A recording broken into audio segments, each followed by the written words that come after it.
पूजनीय संत समाज देवी और देवता सुने समझे विचार करे और अपना कल्याण करे।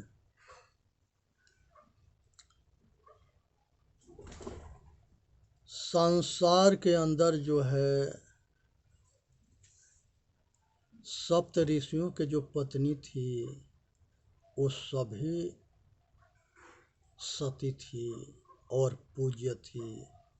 गुरुकुल में सारे भगवान पढ़ने गए थे तो वो माताओं की सेवा करते थे, आज्ञा के पालन करते थे। आज के बच्चे जो है आज के सभी कहते हैं कि हमारा लड़का हमारा बात ना मानता है, हमारा बेटी हमारा बात ना मानती है। इसका दोषी कौन है? ये दोषी हम लोग हैं। हम लोग कभी सत्संग में अपने बेटा बेटी के गुरु के शरण में नहीं ले गए, गुरु के दीक्षा ना दिलवाए। 5 बरस के समय में 5 बरस के अवस्था में गुरुकुल के नियम है कि उसको जो है गुरु से दीक्षा दिलवा करके गुरु आश्रम में छोड़ दिया जाता था पढ़ने के लिए। हम लोग जो है बूढ़ा हो गए सत्संग करते करते, आज सुनते सुनते सुन हो गए। किस तरह से हो गए इस पर एक कहानी है। एक मूर्तिकार थे तो वो 3 तरह के मूर्ति बनाए थे और उसको बेच रहे थे। उसके खरीदने के लिए एक सेठ गए तब मूर्ति सब एक जैसे थी और गुरुजी वो जो वहाँ पर जो है वो सेठ जी पूछे कि भाई मूर्ति की कीमत कितनी है? कहे कि एक नंबर की जो मूर्ति है वो 500 के है, दूसरे नंबर की जो मूर्ति है वो 1000 के है और तीसरे नंबर की मूर्ति जो है ये 1500 के है। कहे कि भाई मूर्ति तो तीनों एक जैसा है और रेट में अंतर कैसे है? तो वो एक लकड़ी लिया, एगो के कान में लकड़ी लगाया, दूसरे कान से निकल गया। कहे कि ये 500 वाली मूर्ति है। ये सबके बात सुनता है, एक कान से दूसरे कान से निकाल देता है।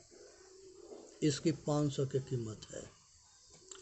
दूसरा मूर्ति में वो लकड़ी लगाया और वो नीचे पेट में चला गया, नाभि के तरफ एक छेदा था, वो पेट में चला गया। कहा कि ये 1000 के है।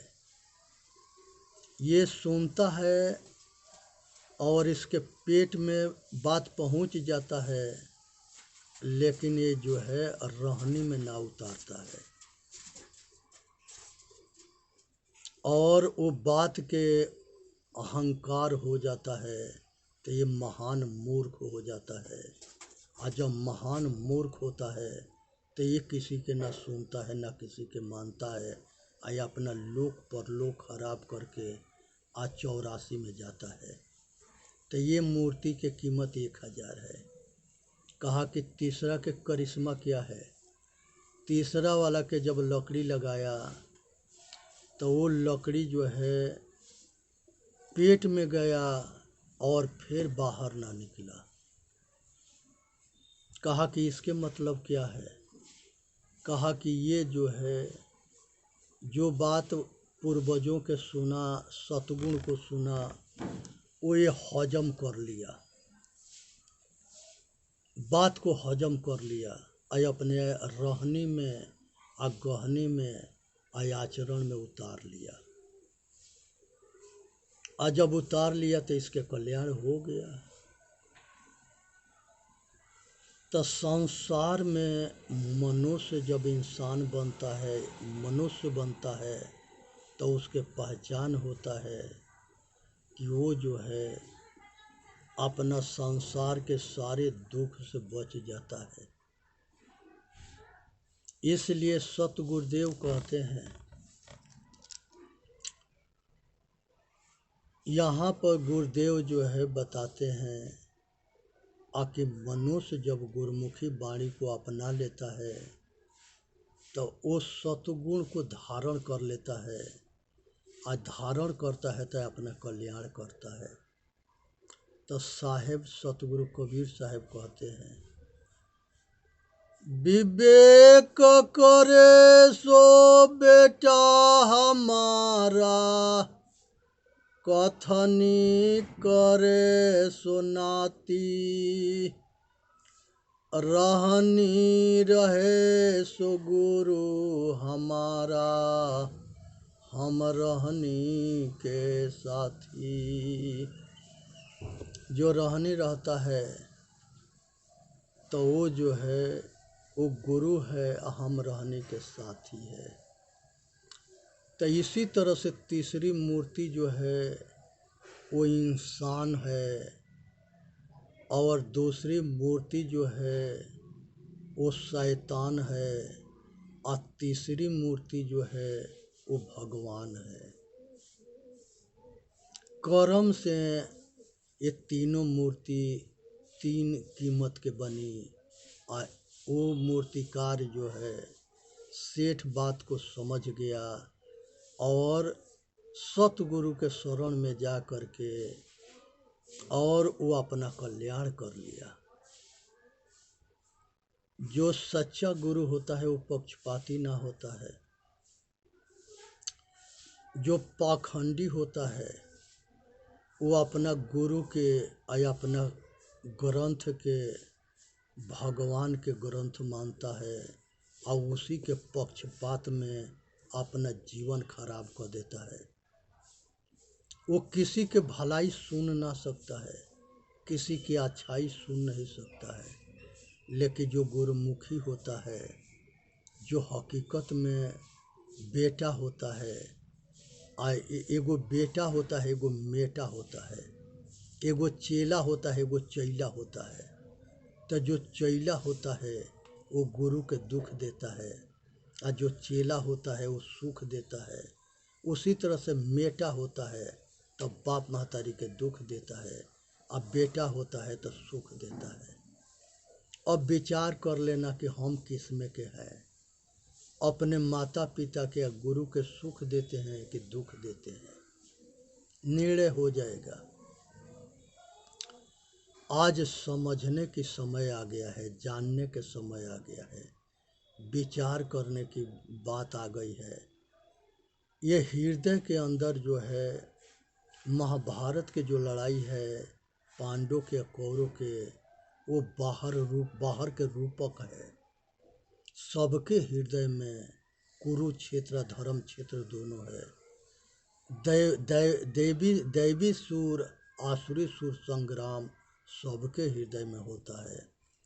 दुर्गुण जो है अहंकार राजा है, जो आसुरी संपदा के राजा है, और सतगुण विवेक जो है वो दैवी गुण के राजा है।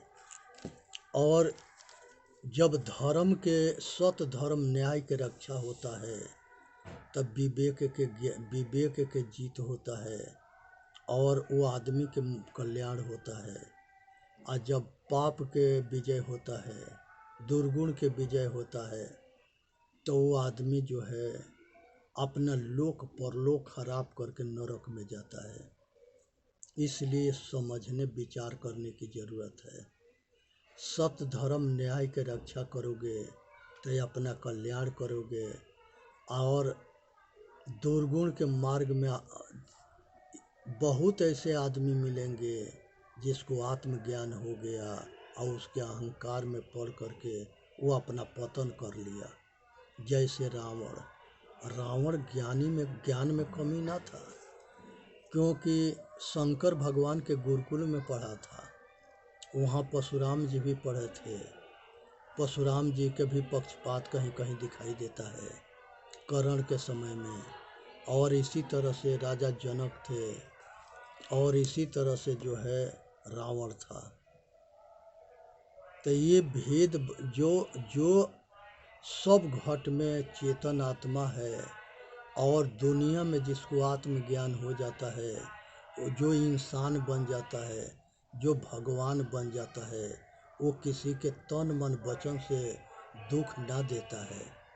कृष्ण भगवान गीता में कहते हैं कि हे अर्जुन, जो इंसान बन जाता है, जो आत्मज्ञानी हो जाता है, वो किसी के दुख ना देता है, क्योंकि उसको पता हो जाता है कि दुख दोगे तो दुख मिलेगा, सुख दोगे तो सुख मिलेगा, मारोगे तो मरोगे, जो बोओगे वो काटोगे। दुनिया में सबके प्रकृति नियम है कि संसार में जो जन्मता है वो मरता है, जो बनता है वो बिगड़ता है, जो मिलता है वो छूटता है। संसार में कोई किसी के ना है। कहे खातिर सब कोई आपन, दुखवा में कोई नहीं अपना।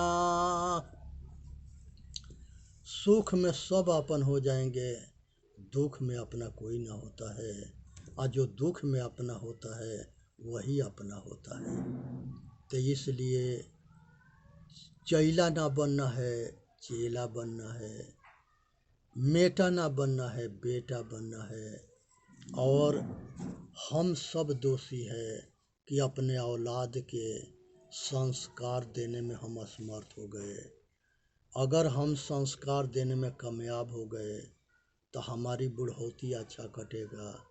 अगर अपने औलाद के हम संस्कार देने में नाकाम हो गए तो हमारा बुढ़ौती दुख में कटेगा। इसलिए सावधान होनी है, विचार करनी है, अपना कल्याण करना है। इसी में मानव जाति के हित है। सुने, समझे, विचार करे और अपना रहने में आकर के इंसान और मनुष्य बन करके और अपना कल्याण करनी है। इसलिए जो है संसार के अंदर जो है माता जो है सती हुई थी, जिसको दुर्गा कहा गया है। वो दुर्गा जो है उनके पिता राजा दक्ष थे। राजा दक्ष जो है ब्रह्मा जी के पुत्र थे और प्रजापति भी उनको कहते हैं, क्योंकि प्रजा के रक्षा के जिम्मेवारी उनको दिया गया। उन्हीं के पुत्री भवानी हुई सती दुर्गा। उस सती से शादी भगवान शंकर जी के हुआ। भगवान शंकर जी महान योगी थे, तपस्वी थे और गुरुकुल चलाते थे और पहाड़ी पर रहते थे। संसार के जितने देवता देवी है वो कोई आकाश में कहीं ना रहा है, सब उत्तराखंड के पहाड़ियों में रहे हैं। जो हिंदुस्तानी देवी देवता है, बाहर देश के जो ही देवी देवता है, सब इस पृथ्वी पर पैदा हुए, यहीं मर के चले गए। ब्रह्मा विष्णु महेश सब मर के चले गए। इंद्र, अग्निदेव, पवन देव, जितने कुल ही मनुष्य बताए गए हैं देवता के नाम पर, वो कोई ना है, सब मर के चले गए। प्रकृति के नाम पर देवताओं के नाम रखा गया, लेकिन जो मनुष्य थे वो सब मर के चले गए। हनुमान मर के चले गए, ब्रह्मा विष्णु महेश सब मर के चले गए। ये रजोगुण ब्रह्मा, सतोगुण शिव विष्णु, तमोगुण शंकर होई। रजोगुण ब्रह्मा है, सतोगुण विष्णु है, तमोगुण शंकर है। ये गुण के नाम है। धन, बल और विद्या, ये तीन देवी के नाम है। धन के लक्ष्मी कहते हैं, विद्या के सरस्वती कहते हैं, और दुर्गा जो है शक्ति को कहते हैं। ये छओं से कोई बेटा बेटी ना है, बनाया गया है।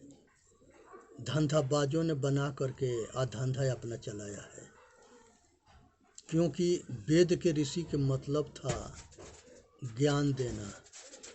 इसको त्रिगुणात्मक जगत कहते हैं। ये नियम के अंदर पूरा विश्व बंधा हुआ है।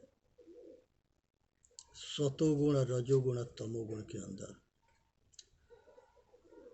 ब्रह्मा जब सबके पैदा कर रहे थे तो सबको सृष्टि करने के कहे, तो जो बेटा बेटी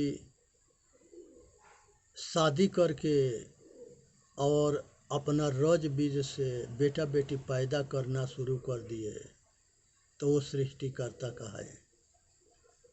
जो बेटा बेटी के पालन करने लगे तो पालन करता कहा है।